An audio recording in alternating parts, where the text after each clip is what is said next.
आदाब नाजरीन, NOD TV पे आपका इस्तकबाल है। आइए देखते हैं आज की एक अहम खबर। यूपी में नई पहल शुरू हुई है। उत्तर प्रदेश की सरकार ने अभी कहा है कि सर्वे करेंगे और जो भी इलीगल है या नॉट रिकॉग्नाइज्ड है उन पर एक्शन होगा। देखिए, सबसे पहली बात तो ये है कि ये मदरसे जो है वो मदरसा बोर्ड के तहत रिकॉग्नाइज नहीं है। ये प्राइवेट मदरसे हैं जिनको स्टेट गवर्नमेंट या सरकार कुछ एड नहीं देती है, ना उनकी सर्टिफिकेट रिकॉग्नाइज करती है। तो वो अगर ख़ुद अपने मदरसे खोलकर चला रहे हैं, जैसे दारुल उलूम देवबंद है, मुबारकपुर में अशरफिया है, ऐसे कई बड़े बड़े मदरसे हैं, डिफरेंट स्कूल्स ऑफ थॉट के प्राइवेट मदरसे हैं जिनका ना सरकार से कुछ लेना देना है, ना सरकार उनको कुछ फंडिंग करती है। हाँ, जो मदरसा बोर्ड के तरह रिकॉग्नाइज्ड हैं वो सरकार से, उसका ताल्लुक है गवर्नमेंट से। इससे ये क्यों सर्वे क्यों करा रहे आप? मैं अगर मदरसा खोलता हूँ तो अपने इस्लामिक तौर तरीक़े उनको सिखाने के लिए, इस्लामिक फ़िक़्ह सिखाने के लिए, उनको मौलाना बनाने के लिए, मुफ्ती बनाने के लिए, और स्टेट गवर्नमेंट से ताल्लुक़ ही नहीं है। और संविधान के आर्टिकल 30 के तहत मुझे एक फंडामेंटल राइट हासिल है कि मैं अपने मदरसे खोलूँ, अपने पसंद के एजुकेशन इंस्टीट्यूट्स खोलूँ। इसमें सरकार क्यों मुदाखलत करेगी? आप सर्वे क्यों करना चाह रहे हैं? आपको इससे लेना देना क्या है? क्या आप उनकी तनख्वाह दे रहे हैं? जो मदरसा बोर्ड के तहत मदरसे हैं उनकी तनख्वाह तो आप दे नहीं रहे हैं पिछले 4 साल से। ये मदरसे प्राइवेट मदरसे हैं, अनएडेड मदरसे हैं, और आर्टिकल 30 के तहत इसको कायम किया गया है। तो स्टेट गवर्नमेंट क्यों सर्वे करा रही है? आपको लेना देना क्या है? अब आप एक ऑर्डर जारी कर दीजिए ना कि अब आप मुसलमान मत रहिए, आप कुरान मत पढ़िए, नमाज मत पढ़िए, ऑर्डर जारी कर दीजिए। वही करना चाह रहे आप। ये सर्वे नहीं है बल्कि एक छोटा NRC है। ये एक चीज मदरसों को लेकर पूरे देश भर में और बार-बार सवाल उठते रहे। वैसे में अगर कोई सरकार चीजों को रेगुलराइज कर रही है, क्यों रेगुलाइज करेंगे? क्या रेगुलाइज कर नहीं क्यों क्या रेगुलाइज करेंगे आप? जो मदरसा बोर्ड के तहत उत्तर प्रदेश में वो आपका रिकॉर्ड है। ये मदरसे से, ये जो प्राइवेट मदरसे हैं जो मदरसा बोर्ड से रिकॉग्नाइज नहीं है, जो आर्टिकल 30 के तहत उनको राइट है, आप क्यों करेंगे सर्वे उनका? आपको क्या राइट है करने का? क्यों करेंगे आप? नहीं, आप क्यों जानकारी करेंगे आप? क्या आपके सामने नहीं, आपके सामने मदरसे चल रहे हैं, आप क्यों शक करते हो मदरसों को? आपके दिमाग में बात बैठी हुई है शक करना। आपके कल एक ऑर्डर, आप सर्वे करके बोलेंगे नहीं यहाँ पर नमाज नहीं पढ़ो मदरसे में, आप कहेंगे नहीं कुरान मत पढ़ो। अरे भाई, ऑर्डर जारी कर दो ना, बोल दो, तुम सब बोल दो कि हम मुसलमान नहीं है। ये करना चाह रहे मकसद आप हैरास करना चाह रहे मुसलमानों को।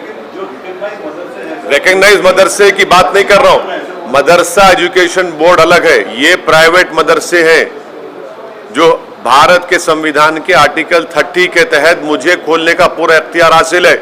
आप उसमें इंटरफेयर नहीं हो सकते। आपको कोई राइट नहीं सरकार को इंटरफेयर करने का उसमें। आप क्यों करेंगे? क्या पैसे ले रहे, क्या आपसे कुछ ले रहे कर रहे?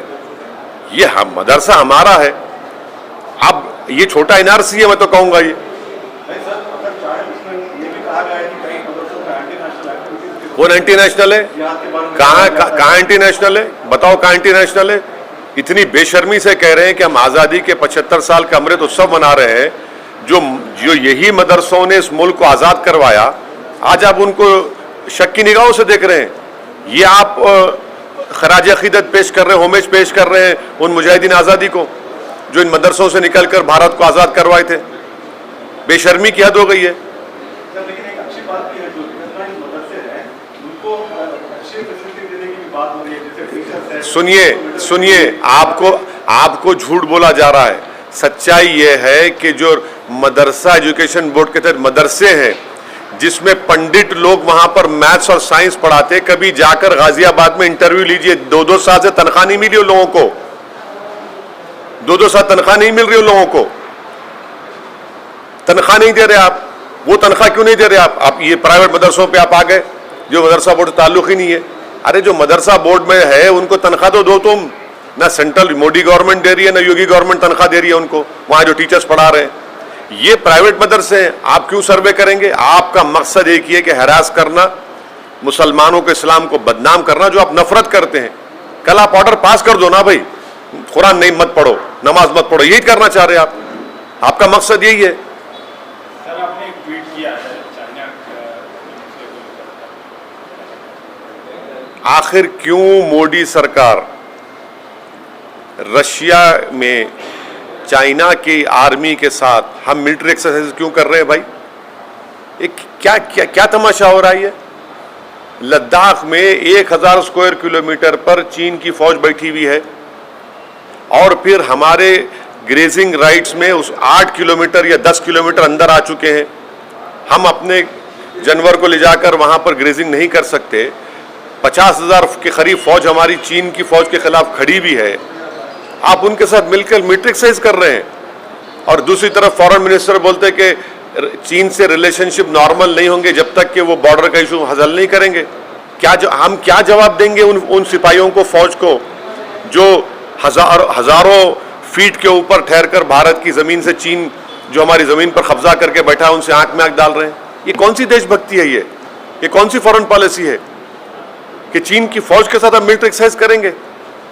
क्या मजाक बना के रखा है मोदी सरकार ने हमारी देश की आर्मी का, हमारी देश की सुरक्षा का, हमारी टेरिटोरियल इंटीग्रिटी का, भारत की सॉवरेनिटी का। सर,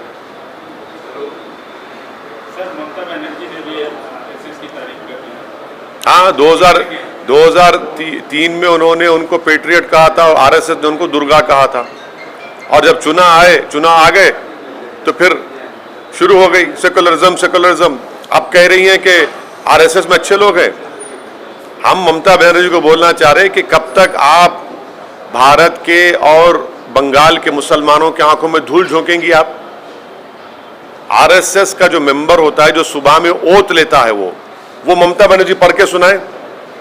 हाँ, ये अलग बात है कि जनियादारू एक हो रहे हैं तो हम कुछ नहीं कर सकते, मगर ये क्या बात है? आरएसएस को आप तारीफ कर रहे हैं और फिर मुसलमानों को बोलते हैं कि भाजपा को रोकने वोट दो। कि आरएसएस भाजपा में फर्क है कोई?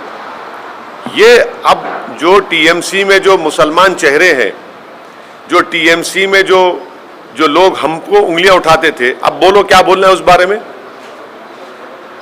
क्या विकल्प देंगे आप मोदी के बारे में? इसके पीछे क्या मतलब रहेगा सर? क्यों आप सोचते हैं कि ममता ने ऐसा बोला होगा आरएसएस के ऊपर? अब उनको पूछिए। आपने हमसे सवाल किया, उनके बयान पर हम बोल रहे हैं, वो खुद बताएंगी। पहले भी 2003 या 4 में भी उन्होंने आरएसएस को तारीफ की थी, आरएसएस की, वो भी रिकॉर्ड है।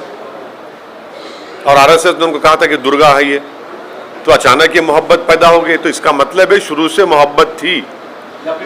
नहीं, शुरू से मोहब्बत थी, मगर हम लोग, हमारे आंखों में पर्दा पड़ा हुआ है ना सेकुलरिज्म का, हमारे आंखों पर सेकुलरिज्म का पर्दा पड़ा हुआ है।